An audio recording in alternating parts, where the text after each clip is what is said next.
Vamos a empezar al desarrollo de la obtención del autómata finito mínimo. Yo me disculpo nuevamente por no poder asistir. Algunas cuestiones de salud que debo atender no me permiten hacerlo. Seguramente ya tendremos oportunidad de recuperar la clase de hoy.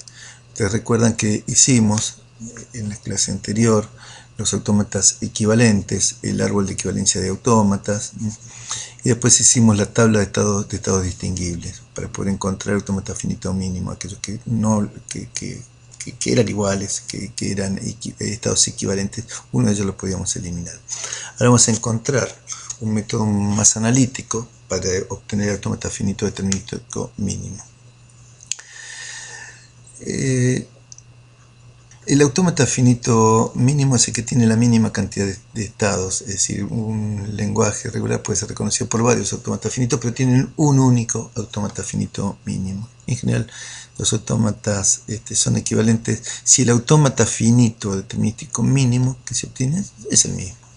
Dos expresiones regulares son equivalentes si son reconocidas por el mismo autómata finito determinístico mínimo.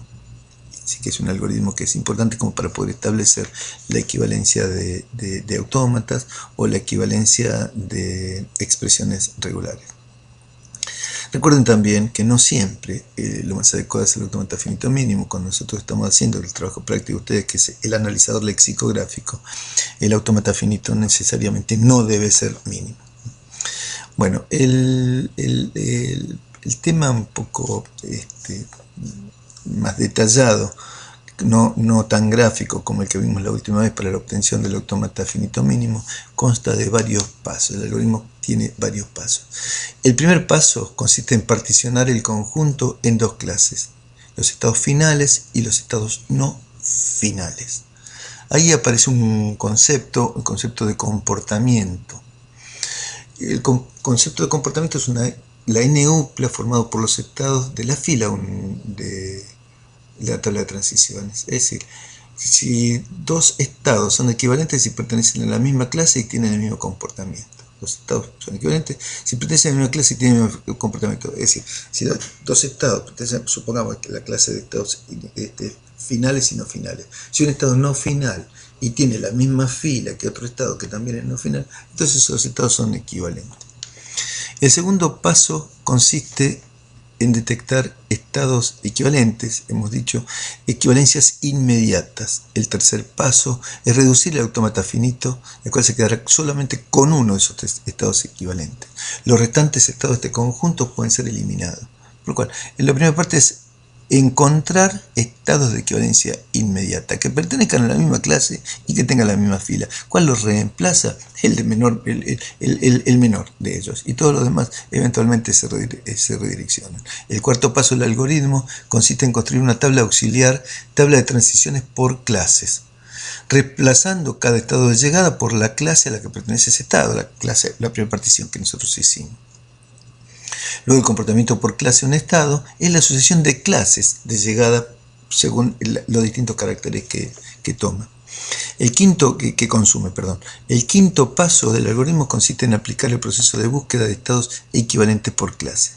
Es decir, lo que existen en la tabla de transición por clase, en esta que hemos hecho. Cuando una clase está formada por un solo estado, significa que ese estado ya no se lo puede subdividir y pertenece al autómata finito determinístico mínimo. Cuando la clase está formada por más de un estado, tenemos que seguir viendo a ver si se puede seguir reduciendo. El sexto paso es actualizar la tabla, porque al haber particionado las clases originales, es posible que algo se haya cambiado, para lo cual hay que leer la tabla de transiciones original. Supongamos aquí la expresión regular A*BA o ABA*, que por semi-Thompson obtenemos esto. Bueno, fíjense, por semi-Thompson podemos obtener esta tabla de transiciones. Con 0 vamos a 1 y a 2. Veamos. Desde 0, que es un estado inicial, con A vamos a 1, con B vamos a 2. Desde 1, con A vamos a 3 y con B vamos a 4. Desde 2, con A vamos a 7 desde 3 con A seguimos en 3 y con B vamos a 2. Desde 4 con A vamos a 5, desde 5 con A vamos a 6 y desde 6 con A seguimos en 6. Bueno, y nada más, lo único que agregué es un estado de rechazo, el estado 8 es un estado de rechazo. Fíjense que la expresión regular era A asterisco BA. A asterisco BA quiere decir que puede no haber ninguna A. Bueno, acá tenemos B, le sigue A. Si tenemos una A, tenemos A, B y le sigue A. Esta es nuestra aceptación. Si tenemos dos A, B y le sigue A. Si tenemos muchas A, las muchas A que tengamos, B y le sigue A. Y es que esta primera parte está resuelta. A, B, A asterisco. Bueno, A, B, este es A, B, A asterisco, es decir, ninguna A, B, entonces esta la puede reconocer. A, B, A, una A, B, A, dos A, B, A y varias A, B, A asterisco. Es decir, este autómata finito reconoce la expresión regular A asterisco BA o AB A asterisco, hecho por Semi-Thompson. Hasta se observa casi que este autómata no es mínimo. El primer paso consiste entonces en particionar en estados finales y no finales. Insisto, agregamos el estado de rechazo, el estado 8 y todos los huequitos de la tabla de transición, los direccioné a ese estado de rechazo, estado 8. Los estados no finales son 0, 1, 2, 3 y el que acabamos de crear, el estado 8. Supongamos que es la clase 0 de los estados no finales. Los estados finales son 4, 5, 6 y 7, con el comportamiento que tienen. Entonces tenemos en principio dos clases, la clase 0 y la clase 1. El segundo paso es la detección de los estados equivalentes. Fíjense que el estado 5 y el estado 6 pertenecen a la misma clase, 5 y 6 pertenecen a la misma clase y tienen el mismo comportamiento, es decir, la línea, la fila es la misma, por lo cual 1, 2 lo puede el 5 puede reemplazar a los dos, 1 está de más, el 6 lo vamos a eliminar. Si nosotros reemplazamos el 5 queda el 5 con, y redireccionamos, ¿no? Y va a 6, si va a 6 tiene que ir a 5. Porque si que lo reemplaza, el 5 está reemplazando a 6. Con esta 6 ya no lo tenemos más, tenemos un estado menos. Ahora fíjense, queda 4 y queda 5. 4 y 5 pertenecen al mismo estado. Cuando hemos hecho el reemplazo de esto, el comportamiento de 4 es 5, 8 y el comportamiento de 5 también es 5, 8, porque tiene el mismo comportamiento por clase. Significa que uno de los dos podemos eliminarlo. En este caso eliminamos el 5 y redireccionamos. Queda el 4 a 4 y a 8. Y el 7, bueno, no se puede reemplazar. Quiere decir que para encontrar las equivalencias, detectar las equivalencias inmediatas, nos queda 0, 1, 2, comportamiento 1, 2, 1, 3, 4, 2, 7, 8, 3, 3, 2, 8, 8, 8, el que acabamos de crear. Y después 4 con 4, 8 y 7 con 8, 8. La clase 0 y la clase 1 con las equivalencias inmediatas. El cuarto paso consiste en construir una tabla de transiciones por clases. Bien, tabla de transiciones por clase. El comportamiento de 0 es 1, 2. Resulta que 1 también está en la clase 0 y 2 pertenece a la clase 0, por lo cual el comportamiento por clase de 1 es clase 0, clase 0. Fíjense, clase 0 están 1 y 2. 1 y 2 siguen en clase 0. 1, el comportamiento que tiene 3, 4. 3 es clase 0 y 4 es clase 1, por lo cual el comportamiento por clase de 1 es C0, C1. 2 tiene un comportamiento 7, 8. 7 está en clase 1 y 8 está en clase 0, por lo cual 2 tiene un comportamiento C1, C0. 3 tiene el comportamiento 3, fíjense, 3, 2, 3 es C0 y 2 también es C0, el comportamiento es C0, C0. 8, 8, 8 están en C0, el comportamiento es C0, C0. Vemos aquí 4 tiene 4, 8 4 está en C1 y 8 está en C0. El comportamiento es C0, perdón, C1, C0. Y 7, el 8, 8. 8, 8 está en clase 0, por el comportamiento por clase de 7 es C0, C0. Construimos una tabla de transiciones por clase, bueno, viendo el comportamiento por clase. El comportamiento por clase de un estado es la sucesión de clases de llegada de la transición que partan de ese estado, en función de cada uno de los caracteres que va consumiendo. El quinto paso es la búsqueda de estados equivalentes por clase. Esto puede conducir a la partición de cada una de las clases en subclases.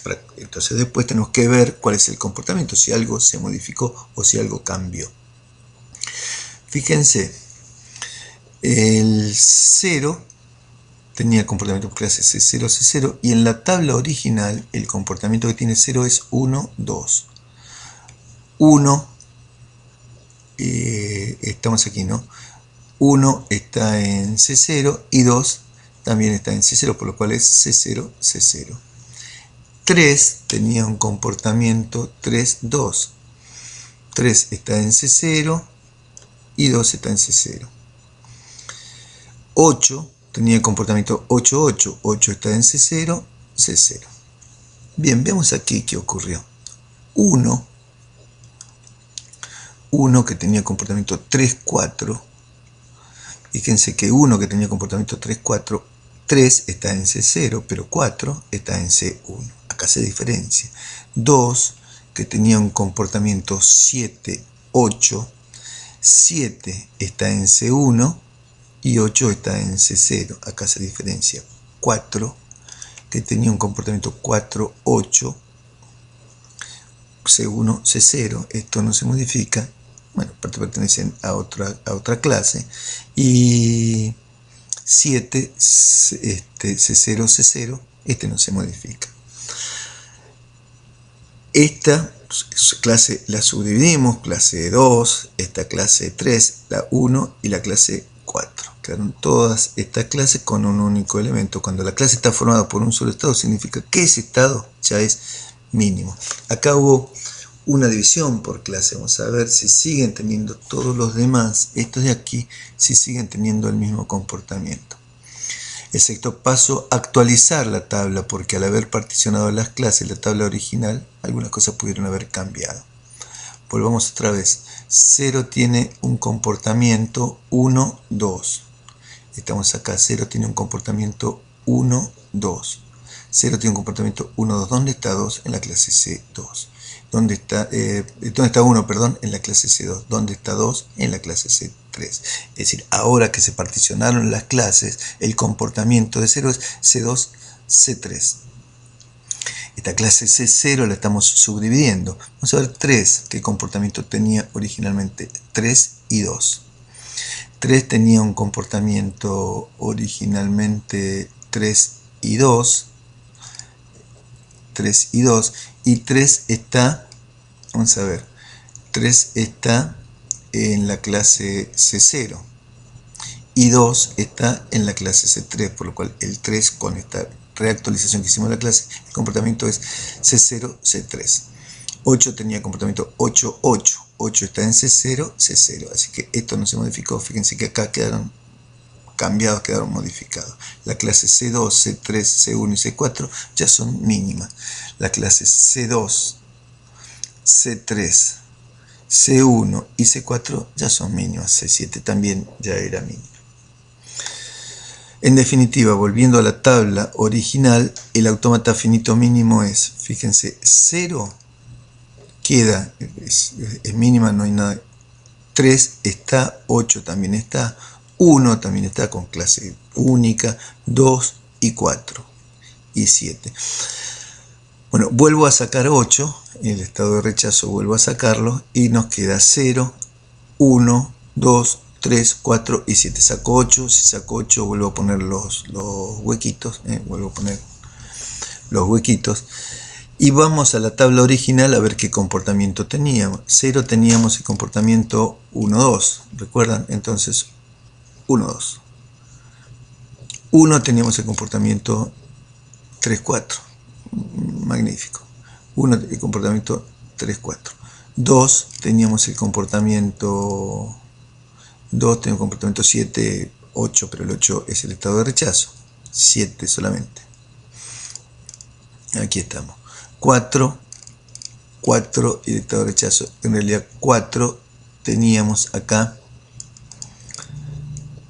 5, pero ustedes recuerdan que en las equivalencias inmediatas el 4 lo contuvo al 5, así que 4 y 8. 4 tenemos estado 4 y 8. Y el 7 tenía el rechazo y rechazo. Este es el autómata finito mínimo. Primer paso, encontrar las equivalencias inmediatas. Segundo, lo próximo que hicimos, generar esa tabla de transiciones por clases y encontrar las equivalencias por clase. Quedó así entonces resuelto en forma más analítica la obtención del autómata finito mínimo. Voy a dejar esto subido a YouTube. Me disculpo nuevamente por la no participación en la clase de mañana. El profesor Pablo Méndez les explicará con un poquito más de detalle. Buenas noches.